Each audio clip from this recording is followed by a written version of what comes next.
और कथा का आनंद लें। मेरे श्रोताओं, इस संसार में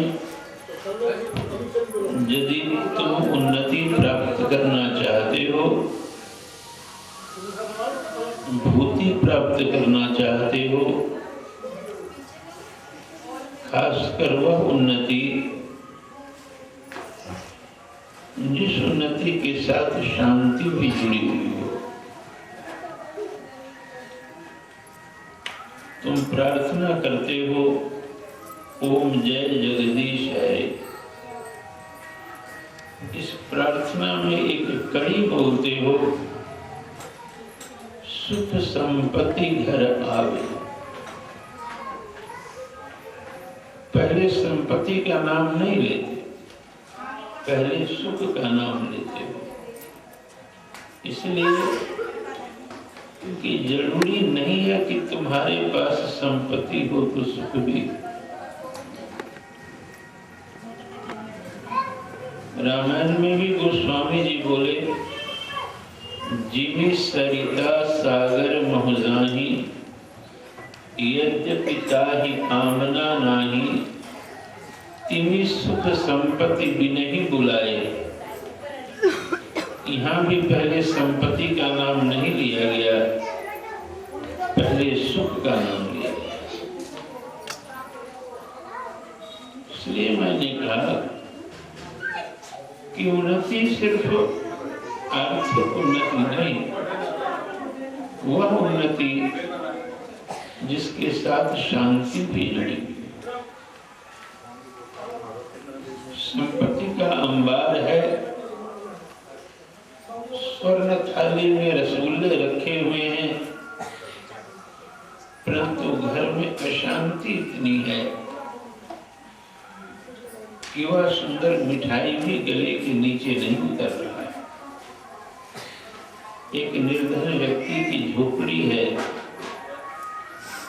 सूखी रोटी है सामने में, परंतु घर में शांति है, तो वह सूखी रोटी भी अमृत तुल्य हो जाती। तुम्हें ज्यादा पता है मुझसे, लेकिन बाहर में शो कर रहे हो, बड़ी शांति है, बड़ी खुशी है, बड़ा आनंद है। नहीं, इसलिए तुम अपने व्यवहार का नींव अध्यात्म पर जरूर डालो। रामायण में हनुमान जी रावण से कहे, रावण सजल मूल जिन सरितन नाही, बरसी गए पुनि जाहि सुखाए। जिस नदी का जड़ कोई बहुत बड़े झील से जुड़ा हुआ नहीं है, बर्फ आच्छादित हिमालय शिखर से जुड़ा हुआ नहीं है, वह बरसाती नदी है। 2 महीने खूब उफान मार मार कर बहती है, लेकिन 2 महीने के बाद उस नदी के पेंदी पर धूल उड़ता रहता है। इसलिए राम चरण पंकज उड़धर हूं, लंका अचल राज तुम करो। श्री रामचंद्र जी के जुगल चरणार विंद को अपने हृदय में धारण करो और लंका का अचल राज करो। हम तुझे भोग से अलग होने के लिए नहीं कहते, हम तुझसे अधिभौतिक जगत के सुख से वंचित नहीं करना चाहते। हम तुमको कहते हैं भोग में जरूर रहो, लेकिन प्रधानता भगवान की दो। माँ बाप सब कुछ अपने संतान की खुशी के लिए ही तो करता है,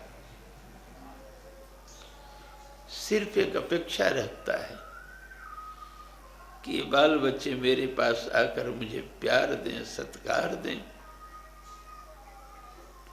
मुझे महत्व दें। भगवान भी वही चाहता है, वह सब कुछ कर रहा है तुम्हारे लिए। लेकिन इम्पोर्टेंस तुम उस परमात्मा को ही दो। जो भी तुम्हारे जीवन में गलत हुआ वह तुम्हारे प्रयत्न का परिणाम है,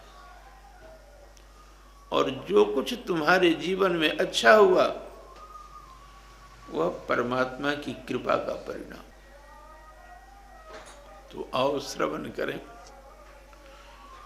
श्री कृष्णचंद्र द्वारका गए। कहाँ गए?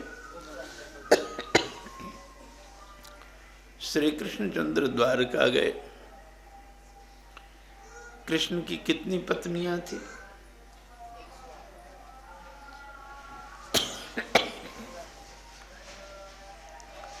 कृष्ण की 16,108 पत्नियां थी,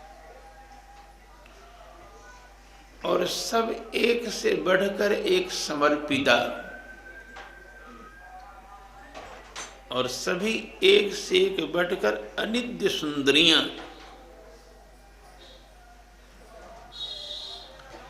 लेकिन हमारे किसी भी ग्रंथ में यह नहीं कहा गया कि कृष्ण की पत्नियां आपस में लड़ी थी।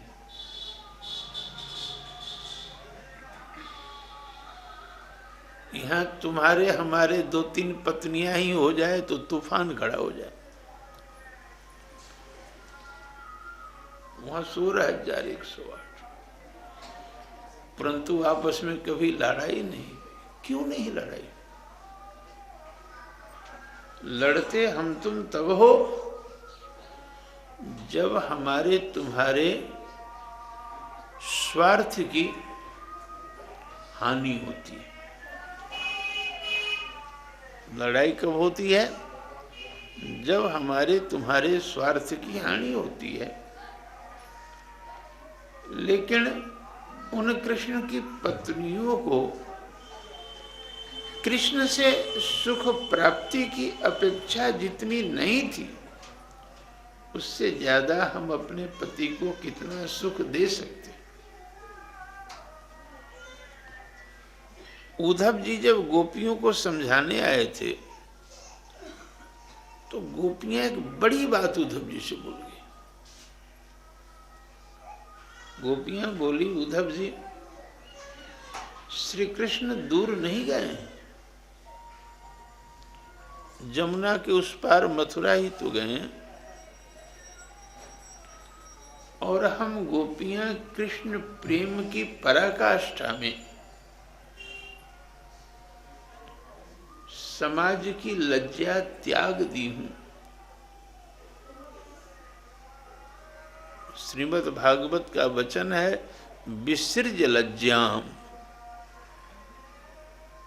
क्या है? गोपियां सांसारिक लज्जा का त्याग कर दी थी। लोग क्या कहेंगे इससे ऊपर उठ चुकी थी। तो उद्धव श्री कृष्ण मथुरा में ही तो है, वो नहीं आ रहे हैं मथुरा से हम गोपियों के पास, क्या फर्क पड़ता है? तुम उद्धव हम गोपियों से प्रश्न कर सकते हो कि हम गोपियां ही क्यों नहीं कृष्ण के पास चली जाती हैं। लेकिन उद्धव हम गोपियां कृष्ण के पास नहीं जाऊंगी, क्योंकि मानिनी नहीं हूं मैं। अपने प्रियतम के जुगल चरणार विंद पर हम गोपियों ने सर्वथा और सर्वदा अपने अहंकार का परित्याग कर दिया। हम गोपियां कृष्ण के पास जाना चाहती हैं, लेकिन हम गोपियां सोचती हैं कि कृष्ण मथुरा में जाकर के भी कितनी युवतियों से प्रेम करते होंगे, तो कहीं हमारे जाने से मेरे प्रियतम के आनंद में व्यवधान न आ जाए।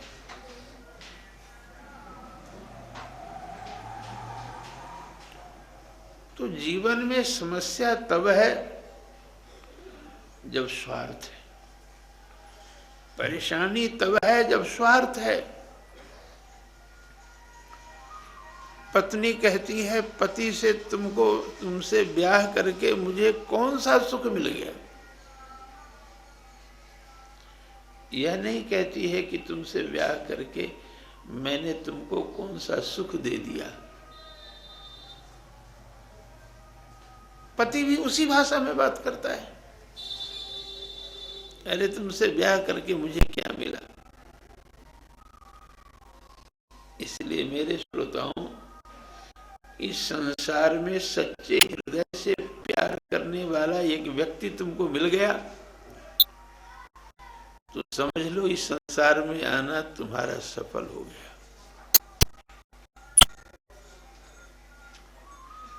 आज प्रत्येक व्यक्ति को एक चोर की तलाश है। बड़ी बेसब्री से आज प्रत्येक व्यक्ति एक चोर को खोज रहा है। वह चोर जो मेरा धन नहीं चुराए, वह चोर जो मेरा दिल चुरा ले। जाने या अनजाने में प्रत्येक व्यक्ति तलाश रहा है, मिल नहीं रहा। श्री कृष्णचंद्र द्वारका में गए, सभी पत्नियां आकुला व्याकुला रही होंगी। युद्ध करके कृष्ण लौटे, बहुत बड़ा संग्राम महाभारत का, जिसमें 11 और 7 18 अक्षोहिणी सेनाओं का संहार हो गया था। उस अति विनाशकारी युद्ध से श्री कृष्ण लौटे हैं तो पत्नियां सब कितनी आकुला व्याकुला रही होंगी, अपने पति को देखूं, पति से मिलूं। लेकिन बहुत सुंदर ढंग से वेदव्यास जी कथा कर रहे हैं। एक छोटा सा जिक्र कर दिए, कहे कृष्ण अपनी किसी भी पत्नी के पास नहीं गए। श्री कृष्ण सबसे पहले माता पिता के पास गए। कहाँ गए? इसलिए मैं कभी कभी शेर व शायरी करता हूँ, अपने से लिखता हूँ। मैंने लिखा, यह गीत तेरा व्यर्थ है, यह नृत्य तेरा उदास है, यह जश्न है तो बस तुम्हारा गम भुलाने के लिए। लिखा कि बच्चे तुम नाच जो रहे हो ना, और ये जो गा रहे हो, इसमें कुछ भी नहीं है। तुम इतने दुखी हो, तुम इतने परेशान हो कि अपने दुख और परेशानी को भुलाने के लिए कुछ देर के लिए ये नृत्य कर रहे हो। इसमें कोई वास्तविकता नहीं, कोई जान नहीं है। तो माता पिता से आशीर्वाद प्राप्त कर एवं आज्ञा प्राप्त कर श्री कृष्णचंद्र अपनी पत्नियों के पास गए। यह विषय इतना महत्वपूर्ण लगा वेदव्यास जी को, यह विषय इतना महत्वपूर्ण लगा था व्यास जी को कि इसका वर्णन भागवत में इस स्थल पर किया। तत्पश्चात मेरे श्रोताओं, इधर हस्तिनापुर में परीक्षित का जन्म हुआ। परीक्षित के 2 नाम थे, एक विष्णुरात और एक परीक्षित। रात संस्कृत शब्द है जिसका हिंदी में अर्थ होता है रक्षा। गर्भ में परीक्षित थे। अश्वत्थामा का बाण उत्तरा के गर्भ को नष्ट करने के लिए गर्भ में प्रवेश कर गया था। उस समय विष्णु भगवान इस गर्भ की रक्षा किए, रात किए, इसलिए इस बच्चा का नाम पड़ा विष्णुरात। और एक नाम पड़ा परीक्षित। गर्भ में यह बच्चा कृष्ण को देख लिया था। कृष्ण को पहचान लिया था। इसलिए जब गर्भ से बाहर निकला तो चारों तरफ जो लोग थे उन सबों को देख रहा था गौर से कि गर्भ में जिस पुरुष को मैंने देखा था इन सबों में वह पुरुष कौन है। परीक्षा ले रहा था, इसलिए इसका एक नाम था परीक्षित। ब्राह्मणों को बुलाए युधिष्ठिर, बहुत दान दिए, बहुत दान। देखो कोई भी जीवन में अमंगल होता हुआ दिखे, कोई परेशानी कोई कष्ट परिवार में आता हुआ दिखे, जो टाले नहीं टल रहा हो, तो ब्राह्मण को दान करो और दान करके ब्राह्मण से आशीर्वाद प्राप्त करो। आप अपने मुख से बोलें कि हमारे परिवार का यह कष्ट जो आ गया है खत्म हो जाए। इसलिए गोस्वामी तुलसीदास जी को कहना पड़ा, जेन केन विधि दिन्हे दान करे कल्याण। तुलसीदास जी कहे जेन केन विधि दिन्हे दान करे कल्याण, किसी भी प्रकार से दो।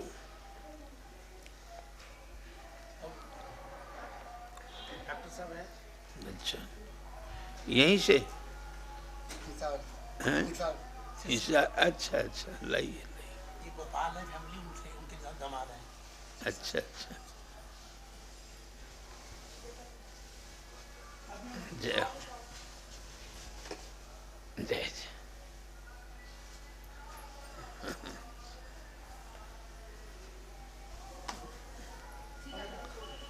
जय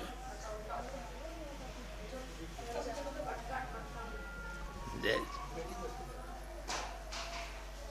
जय। कहाँ पर मैं था? हाँ, दान। तो युधिष्ठिर ब्राह्मणों को बुलाए और बहुत दान किए, ब्राह्मणों को संतुष्ट किए। लेकिन एक प्रश्न उठा कि जब बच्चा माँ के गर्भ से बाहर निकलता है तो घर में सांवर हो जाता है, उस समय में ब्राह्मण दान नहीं लेते, फिर ब्राह्मण दान कैसे लिए? तो आप लोगों की जानकारी के लिए, जब बच्चा माँ के गर्भ से बाहर निकल आता है तो घर में सूतक नहीं होता है। सूतक तब होता है जब बच्चे का नाल छेदन होता है। माँ के गर्भ से शिशु बाहर आ जाए और जब तक उसका नाल छेदन नहीं हो, उस समय को प्रजापत्य क्षेत्र कहते हैं। उस समय में एक दान कर दो यदि ब्राह्मण को, उस शिशु के कल्याण के निमित्त, तो आगे जाकर 1000 बनकर उस शिशु को प्राप्त होता है। धर्म के इस रहस्य को युधिष्ठिर जानते थे, इसलिए ब्राह्मणों को बुलाकर बच्चे का नाल छेदन नहीं हुआ था उस प्रजापत्य क्षेत्र में ब्राह्मणों को दान दिए। ब्राह्मणों ने आशीर्वचन का प्रयोग किया इस शिशु के लिए। युधिष्ठिर पूछे, इस बच्चे की भविष्यवाणी करें। ब्राह्मणों ने कहा, महान प्रतापी होगा, शस्त्रधारियों में राम के समान होगा, दान आदि करने में राजा शिवी के समान होगा। सारे गुण ही गुण तुम्हारे इस पौत्र में होंगे। लेकिन युधिष्ठिर, इसकी मृत्यु सर्प के काटने से होगी। इस भविष्यवाणी को सुनकर युधिष्ठिर व्यथित हुए। तो ब्राह्मणों ने कहा, युधिष्ठिर आप व्यथित नहीं हो, सर्प के काटने से इसकी मृत्यु तो होगी, परंतु उसके पहले श्री सुखदेव जी के मुख से श्रीमद् भागवत महापुराण की कथा श्रवण करेगा। मौत तो आनी ही है। 3 बातें समझाने की आवश्यकता नहीं है, प्रत्येक व्यक्ति जान रहे हो। एक तो हम सब जानते हैं कि मरना पड़ेगा, इसको समझाने की कोई आवश्यकता नहीं है। और एक, जब हम जाएंगे तो कोई भी वस्तु हमारे साथ नहीं जाएगी। सिकंदर मरने के पहले एक घोषणा करवाया कि जब मैं मर जाऊं तो ताबूत में मेरा लाश रखकर जो स्मशान घाट की यात्रा करोगे, उस ताबूत के दोनों तरफ छेद कर देना और मेरे दोनों हाथों को बाहर लटका देना। यह उद्घोषणा करवा दिया था। जब मरा, ताबूत के दोनों तरफ सिकंदर के हाथ लटके हुए थे, तो उस हजारों की श्मशान यात्रा में एक फकीर गा रहा था, मुहैया गरचे सब सामान मुल्की और माली थे, सिकंदर जब चला दुनिया से दोनों हाथ। सब जानते हो। और शरीर छोड़ोगे तो कोई व्यक्ति भी साथ नहीं देगा। इसको समझाने के लिए प्रवचन की कोई आवश्यकता नहीं। सब व्यक्ति इस कठोर सत्य को जान रहे हो, लेकिन जानते हुए भी इनकार कर रहे हो, जानते हुए भी झुठला रहे हो। तो विचारणीय विषय हमारा तुम्हारा मौत नहीं है। विचारणीय विषय है कि व्यक्ति कैसे मरेगा। क्या अंत समय में भगवान के नाम का उच्चारण होगा? एक अमीर व्यक्ति मर रहा था, वाणी बंद हो गई थी, कुछ इशारा कर रहा था। बेटों ने सोचा कोई धन संपत्ति किसी को दिए होंगे या कोई जमीन जुमीन में गड़ा होगा, बताना चाह रहे हैं। वैद्य डॉक्टर से कहा बाप मरे तो मर जाए, ये कुछ इशारा कर रहे हैं, 2-4 बोली जाते जाते बोल दें। तो डॉक्टर वैद्य को इंजेक्शन लगाए, कोई दवा दिए। यह मरता हुआ बूढ़ा बोला,